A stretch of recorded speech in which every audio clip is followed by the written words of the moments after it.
What if I told you a baby born too small to live would grow up to explain the entire universe? Picture this moment: a cold winter night in England. The year is 1642. A tiny baby takes his first breath. He is so small, his mother can hold him in one hand. She cries. She does not think he will survive the night. But this baby does not die. This baby is Isaac Newton.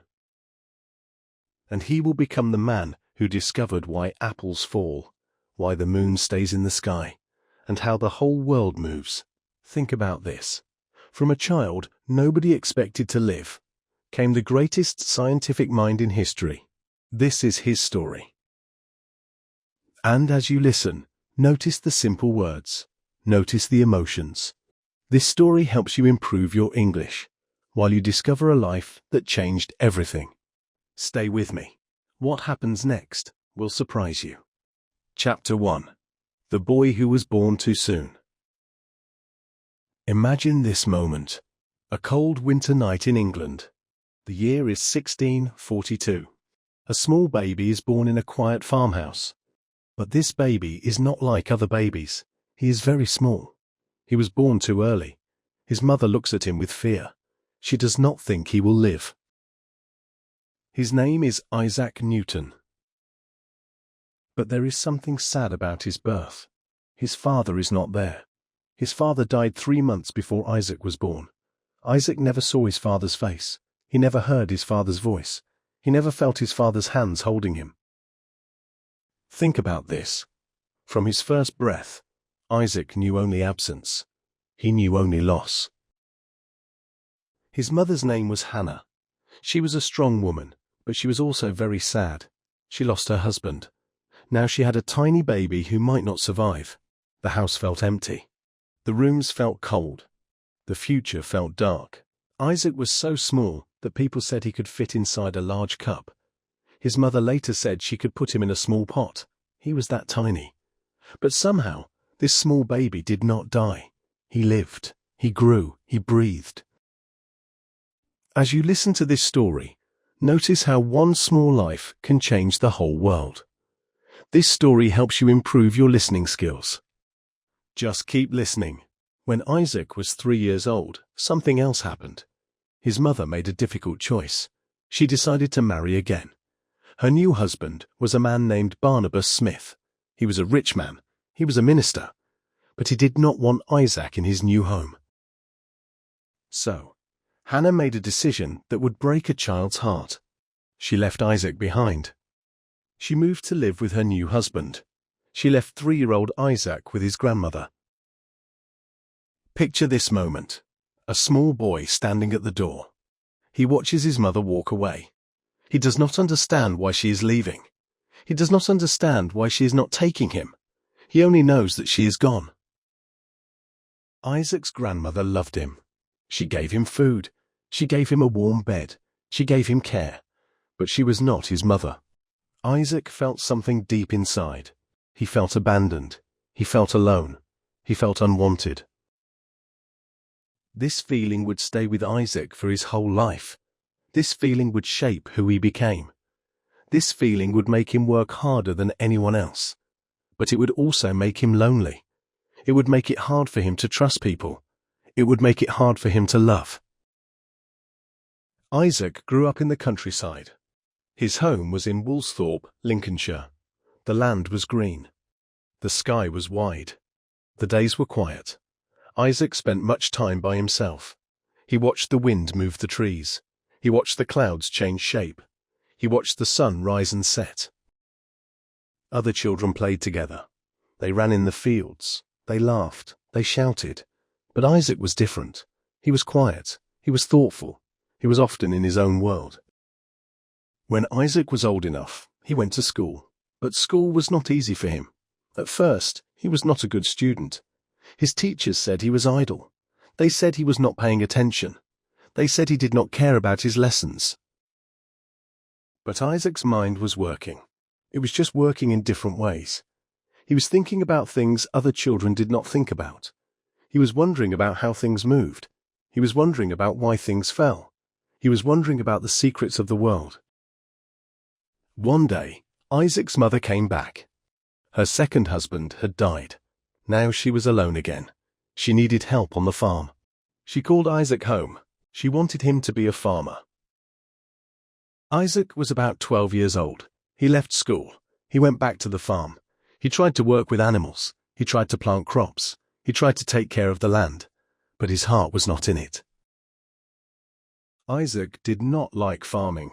His mind was not made for digging in the dirt. His mind was made for thinking. His mind was made for wondering. His mind was made for understanding how the world works. His mother saw this. She saw that Isaac was not happy. She saw that he was not good at farm work. She remembered that he had been a thoughtful boy. She remembered that he had asked many questions. So, she made another important decision. She sent Isaac back to school. This time, Isaac will finish his education. This time, Isaac would have a chance to use his mind. Think about this. Isaac's mother could have forced him to stay on the farm. Many parents would have done that. But she saw something in her son. She saw that he was different. She saw that he had a special gift. This was the first turning point in Isaac's life. He was going back to school. He was going to learn. He was going to discover things that no one had discovered before. But he did not know this yet. He was just a boy with a book in his hand and questions in his mind. Chapter 2. The Years of Silence and Struggle. Isaac went to King's School in Grantham. This was a grammar school. It was better than his first school. The teachers were stricter. The lessons were harder. The students were more serious. But Isaac still faced problems. He was not like other students. He did not make friends easily. He did not laugh at jokes. He did not play games after class. He spent his time reading. He spent his time thinking. He spent his time alone. Some students did not understand Isaac. They thought he was strange. They thought he was cold. They thought he did not care about them. But Isaac did care. He just did not know how to show it. Isaac had an uncle. His uncle was a scholar. His uncle had been to university. His uncle saw something special in Isaac. He saw that Isaac had a brilliant mind. He saw that Isaac could go far if he had the chance. Isaac's uncle helped him. He talked to Isaac's mother. He said Isaac should go to university. He said Isaac should study at Cambridge. This was a big dream. Cambridge was one of the best universities in England. In 1661, Isaac Newton entered Trinity College, Cambridge. He was 18 years old. He was ready to begin a new chapter of his life. He was ready to learn from the greatest teachers. He was ready to discover new truths. But Cambridge was not easy for Isaac. He was poor. He did not have much money. He had to work to pay for his studies. He had to serve other students. He had to clean rooms. He had to wait on tables. Isaac ate simple food. He wore old clothes. He slept in a small room. Many students came from rich families. They had servants. They had nice rooms. They had expensive books. Isaac had none of these things. But Isaac did not complain. He did not feel sorry for himself. He used his time wisely. He read every book he could find. He studied every night. He asked questions. He wrote notes. He filled page after page with his thoughts. Isaac's first years at Cambridge were quiet years. He did not stand out. He did not win prizes. He did not get attention. His teachers did not see him as special. He was just another student. He was just another face in the crowd. But something was happening inside Isaac's mind. He was learning mathematics. He was learning about the stars. He was learning about light. He was learning about motion. These subjects fascinated him. They filled his thoughts. They filled his dreams. In 1665, something terrible happened. A disease spread across England. It was called the plague. Many people died. The schools had to close. Cambridge University sent all the students home. Isaac had to go back to Woolsthorpe. He had to go back to his mother's farm. He was now 22 years old. He did not know when he could return to Cambridge. He did not know if his studies would continue. This could have been a disaster for Isaac. This could have ended his dreams. But something amazing happened during this time. These 18 months at home would become the most important period of Isaac's life. Isaac was alone again, but this time he did not feel abandoned. This time he felt free. He had no classes, he had no teachers, he had no rules. He had only his mind and his curiosity. During these months, Isaac thought about gravity. He wondered why things fall to the ground. He wondered why the moon stays in the sky. He wondered if the same force that makes an apple fall also keeps the moon in place. There is a famous story about an apple. People say Isaac was sitting under an apple tree. An apple fell on his head. In that moment, he understood gravity. This story is probably not true, but the idea is real. Isaac did think about falling apples.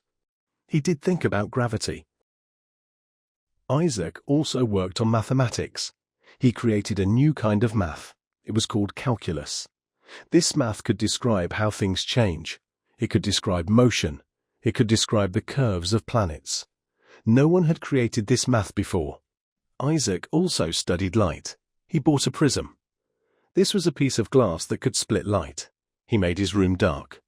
He let one beam of sunlight come through a small hole. He put the prism in the light. What Isaac saw changed everything. The white light became many colors. It became a rainbow. Red, orange, yellow, green, blue, indigo, violet. Isaac realized that white light is made of all these colors. This was a new discovery. No one knew this before. Think about this. In 18 months, Isaac Newton made discoveries that would change science forever. He worked on gravity. He worked on calculus. He worked on light, all while sitting alone in a farmhouse during a plague. But Isaac did not tell anyone about his work. He wrote his ideas in notebooks. He kept them secret. He did not publish them. He did not share them. He was afraid that people would not understand.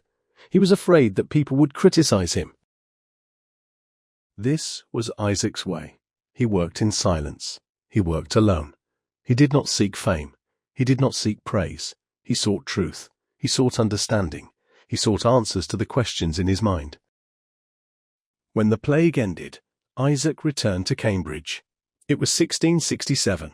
He was now a fellow of Trinity College. He had a position. He had a room. He had a small income. He could continue his work. But Isaac still faced struggles. He was not a good teacher. He gave lectures, but no one came to hear them. Sometimes he lectured to an empty room. Students found him difficult. They found him cold. They found him hard to understand. Isaac did not have many friends. He had few people he could trust. He had few people he could talk to. He spent most of his time alone in his room. He spent most of his time with his books and his thoughts. This loneliness was painful for Isaac, but it also drove him. It made him work harder. It made him think deeper. It made him push further than anyone else. His loneliness became his strength. Chapter 3. The moment everything changed. The year was 1669. Isaac Newton was 26 years old. He had been at Cambridge for 8 years. He had made great discoveries, but almost no one knew about them. His work was still in his notebooks. His ideas were still in his mind. Then something happened. A man named Isaac Barrow was leaving his position. He was the Lucasian Professor of Mathematics at Cambridge. This was an important position. It came with respect. It came with a salary. It came with the chance to teach and research. Isaac Barrow knew Isaac Newton. He had seen Isaac's work. He had seen Isaac's brilliance. He knew that Isaac was the right person to take his place. So, Barrow recommended Isaac for the position. Isaac Newton became the Lucasian Professor of Mathematics. He was only 26 years old.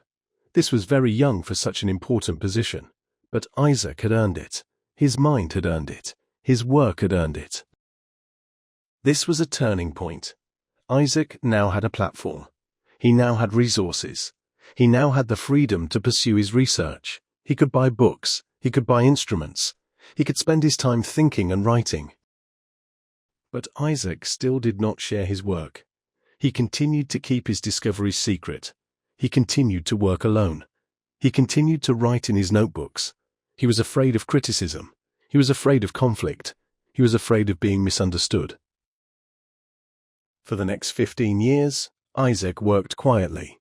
He refined his ideas about gravity. He developed his mathematics further. He studied the motion of planets. He studied the tides of the ocean. He studied the shape of the Earth. Isaac built a new kind of telescope. It was a reflecting telescope.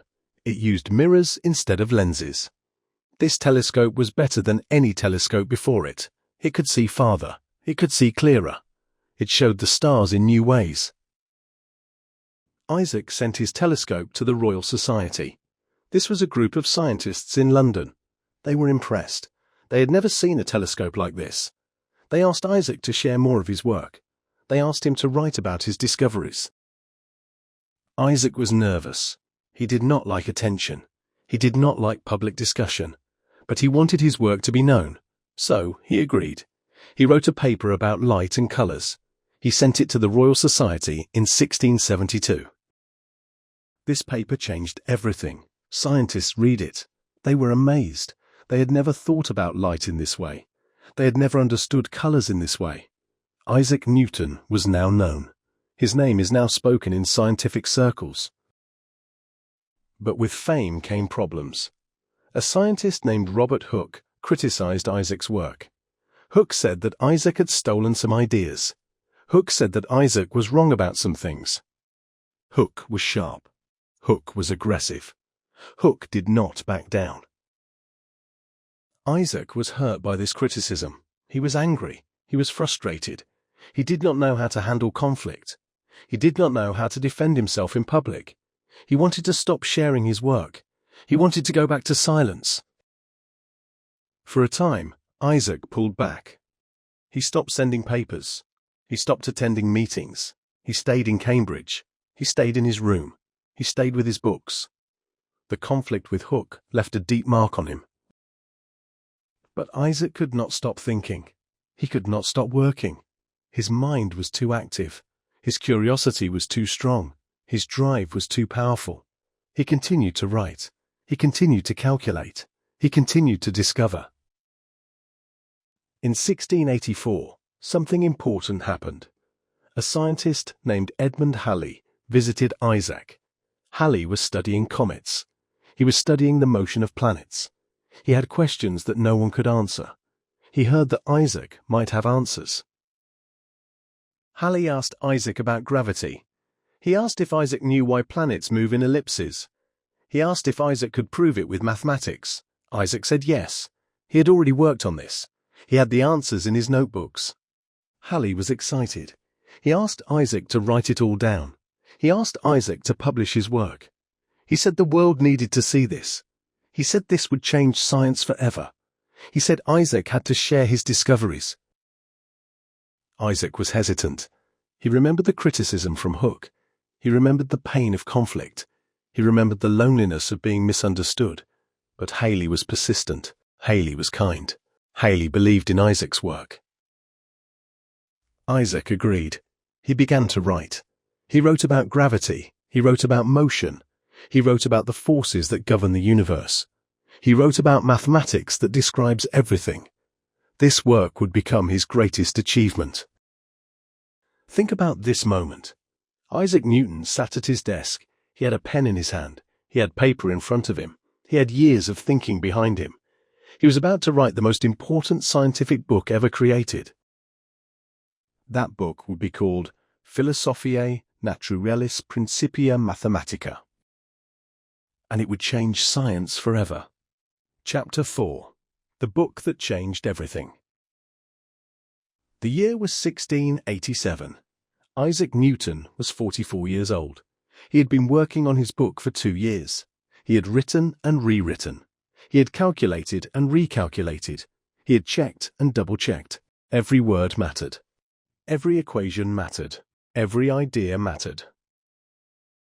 The book had a long Latin title. It was called Philosophiae Naturalis Principia Mathematica. In English, this means Mathematical Principles of Natural Philosophy. People would call it simply the Principia. This book would change the world. In the Principia, Isaac explained his laws of motion. The first law said that objects stay at rest or in motion unless a force acts on them. The second law said that force equals mass acceleration. The third law said that for every action, there is an equal and opposite reaction. These laws sound simple now, but they were revolutionary then. They explained how everything moves. They explained how balls roll. They explained how planets orbit. They explained how the universe works. Isaac also explained gravity in the Principia. He said that every object attracts every other object. The force depends on their mass. The force depends on their distance. This force keeps the moon around the earth. This force keeps the earth around the sun. This force makes apples fall from trees. Isaac used mathematics to prove all of this. He showed calculations. He showed diagrams. He showed that his ideas were not just guesses. They were proven truths. They could predict the future. They could explain the past. They could describe the present. The Principia was published. Scientists read it. They were shocked. They were amazed. They had never seen anything like this. Isaac Newton had explained the universe with mathematics. He had shown that nature follows laws. He had shown that the world is understandable. Isaac became famous overnight. His name was known across Europe. Kings and queens heard about him. Scientists everywhere studied his work. Students wanted to learn from him. Teachers wanted to teach his ideas. But fame did not make Isaac happy. He did not enjoy the attention. He did not enjoy the praise. He did not enjoy the public discussions. He preferred his quiet room. He preferred his books. He preferred his solitude. Isaac continued to work. He revised the Principia. He added new calculations. He answered criticisms. He defended his ideas. He spent years on this work. He gave his life to this work. He gave his health to this work. Around 1693, Isaac suffered a serious mental and emotional crisis. He worked too hard. He slept too little. He ate too little. His mind was under too much pressure. For a time, he could not think clearly. For a time, he could not work. For a time, he feared he had lost his mind. Isaac had a friend during this period. His name was Nicolas Fatio de Douillet. Fatio was younger than Isaac. Fatio admired Isaac's work. Fatio spent time with Isaac. Fatio tried to help Isaac recover. This was one of the few close relationships Isaac ever had. But even this friendship ended painfully. Fatio and Isaac had a disagreement. They stopped talking. Isaac was alone again. Isaac was hurt again. Isaac retreated into his work. Isaac retreated into his silence. Despite his personal struggles, Isaac's work continued to spread. The Principia was read by more and more scientists. More and more people understood its importance. More and more people saw Isaac as a genius. More and more people recognized his contribution to human knowledge. In 1696, Isaac left Cambridge. He was now 53 years old. He had been in Cambridge for 35 years. He had done his greatest work there.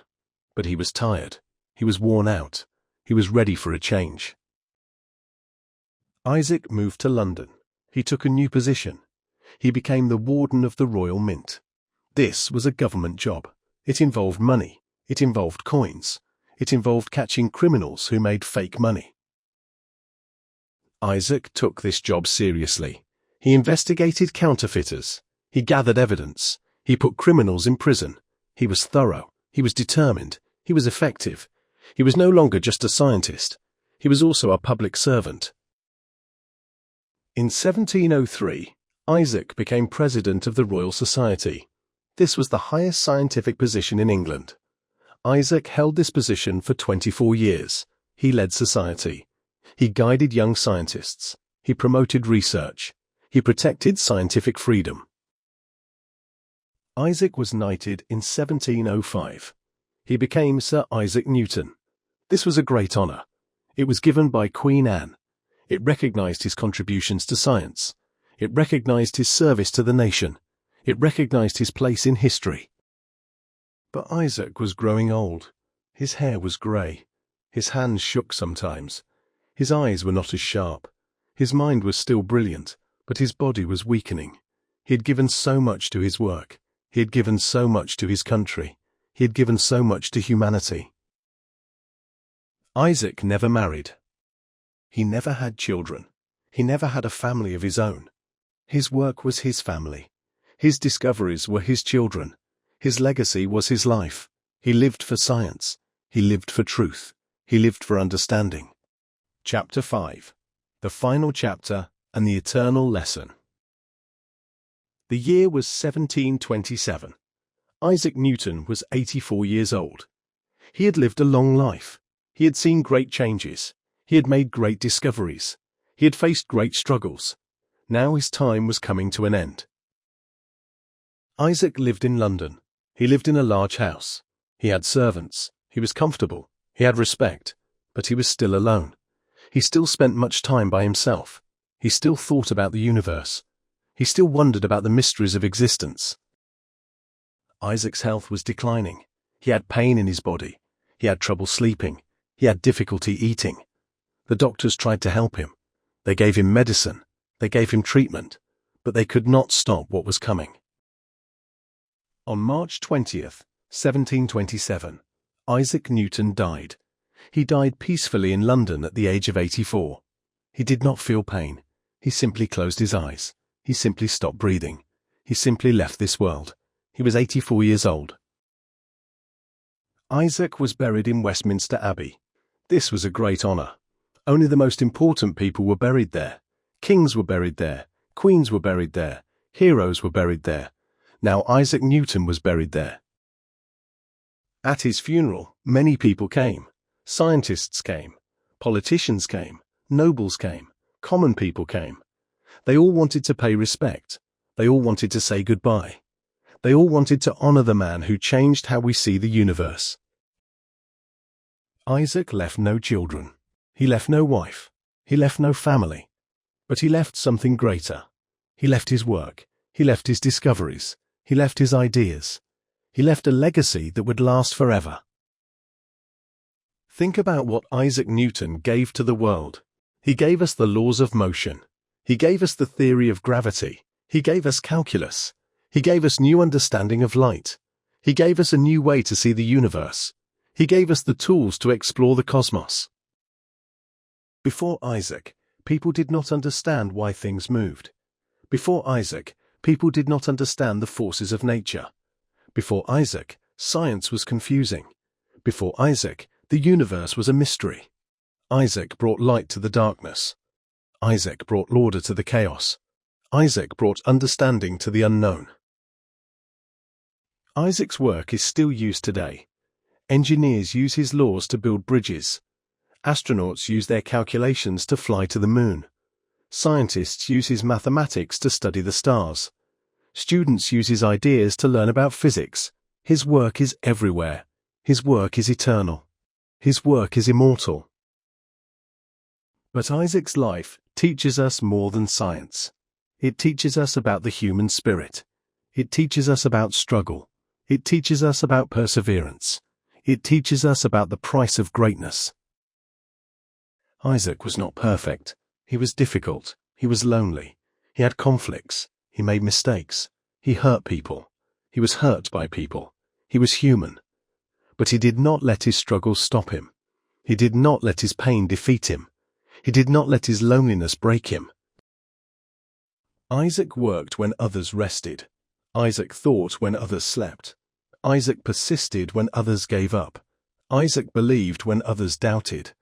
Isaac kept creating when others criticized him. Isaac gave when others took. Isaac rose when others fell. What can we learn from Isaac Newton's life? We can learn that greatness comes from persistence. We can learn that success comes from sacrifice. We can learn that legacy comes from contribution. We can learn that meaning comes from purpose. We can learn that being different is okay. Isaac was different. He did not fit in. He did not make friends easily. He did not follow the crowd. But his difference was his strength. His uniqueness was his gift. His individuality was his power. We can learn that loneliness can be transformed. Isaac was alone for most of his life, but he used his loneliness. He turned it into focus. He turned it into creativity. He turned it into discovery. He turned pain into purpose. We can learn that failure is not the end. Isaac faced criticism. Isaac faced conflict. Isaac faced breakdown. Isaac faced doubt. But he continued. He kept working. He kept writing. He kept believing. He kept going. We can learn that one person can change the world. Isaac was one man. He sat in a quiet room. He wrote in notebooks. He thought about apples and moons. But his ideas changed everything. His work changed history.